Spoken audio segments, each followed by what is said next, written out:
Samantha Bee. Who's terrified? I am! At least 6 explosive devices were sent by mail to political figures up and down the East Coast. Another device was found in CNN's mailroom in the Time Warner building in New York City. That caused a massive evacuation. Fortunately, no one has been hurt in the spree of attempted attacks. We're so glad that everyone who received an explosive device today is safe. Shout out to CNN's Wolf Blitzer, who let all his evacuated colleagues huddle in his beard for warmth.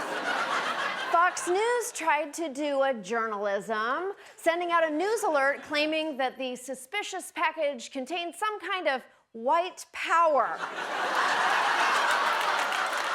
You know, I don't mean to be critical right now, but autocorrect doesn't change white powder to white power unless you type white power a lot. In the immediate aftermath, even Donald Trump struck a semi-responsible tone. We have to unify.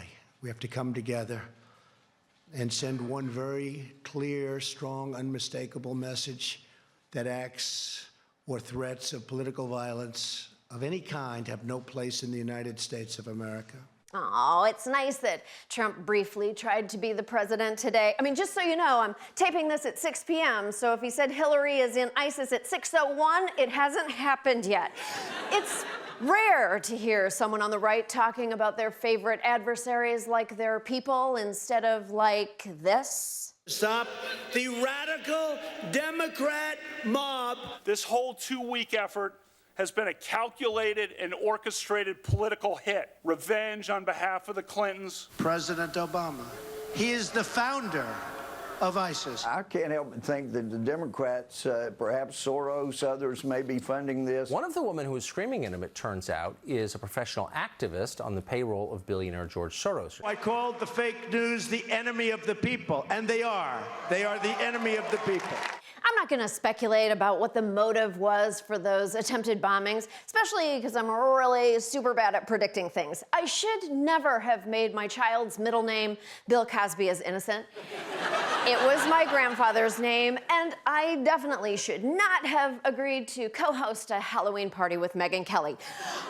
I'm just saying, it would be great if the president and his cronies talked about Democrats and the press with a shred of humanity, even on days when their lives weren't threatened. You know, as much as I want to flee to the bottom of the ocean on days like this, there are still people desperate to reach this country. 7,000 of them are currently on the world's worst road trip. A caravan of Honduran migrants is making its way through southern Mexico, determined to enter the United States. The migrants say that they are fleeing violence, poverty, and corruption. I will seal off the border before they come into this country, and I'll bring out our military, not our reserves. I'll bring out our military. I will bring out our military, the good one, not the weekend one Sean Spicer is in. Hey, Republicans, your boy just actually insulted the troops. You guys hate that, right? Now, this is a genuine humanitarian crisis. To Fox News, however, it presented a different crisis: how to conceal their massive election boners. With the midterms within screaming distance, the right's typical anti-immigrant rhetoric has exploded into full-on Gerard Butler movie mode. These individuals are not immigrants. These are people that are invading our country. That's an army of people. They're going to storm our border. I think the president should send in the military. If they carry their country's flag, that means they're coming to conquer us. An invading army? Oh, I see. This refugee's baby must be a tactical baby. Also, that's not how flags work. If it were, the most terrifying event of all time would be the Olympic opening ceremonies.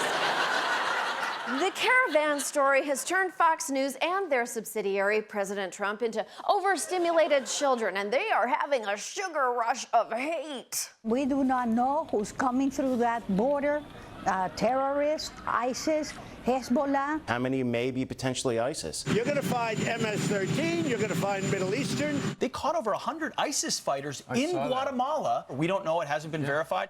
We don't know, it hasn't been verified, should be Fox News' motto. That story hasn't been verified because it's not true. The Guatemalan president did mention ISIS in a speech, but he didn't say they were hiding in the caravan, and we know this because he said it before the caravan existed. What the hell kind of lazy scaremongering is it to just claim that ISIS and MS-13 are hanging out? You might as well claim the Babadook is in the caravan too.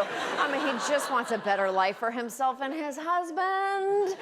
By the way, the reason that the terrifying caravan of doom formed was not to conceal ISIS members like a bunch of children sneaking into a movie theater in a large trench coat.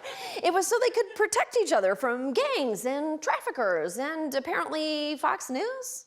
We've been hiding in the bushes waiting to witness one of these crossings. Let's go. They're coming right now. You can see they've come in. They've got a family in a raft. Excuse me, sir. Were you trying to cross into America illegally? Honestly, a doughy white dude jumping out and yelling at you when you're minding your own business is good preparation for living in America. But according to the right wing, the caravan also conceals an even more terrifying monster, Democrats. Do you know how the caravan started? I think the Democrats had something to do with it. How in the world are they able to walk that far? Where are they getting water? Where are they getting food?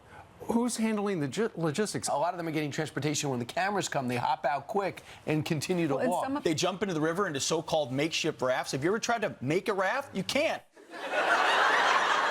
Spoken like a man who has tried really hard to make a raft. Though this does explain that old Fox and Friends segment, rafts are stupid and I wouldn't want to build one even if I could. I'll make this simple. When you see thousands of refugees walking for days in 90-degree heat, the correct response isn't, who's funding their left-wing water? It's, holy shit, they're walking all day in 90-degree heat? Obviously, the Democrats aren't funding this. It's stupid to think the Democrats could fund anything this well organized. And as for MS-13 and other Central American gangs, if our president is really worried about them, he's not alone. The caravan is literally running away from them. I spoke to one woman who fled Honduras saying that the gangs threatened her 10-year-old son. Why do you want to get to the United States so badly?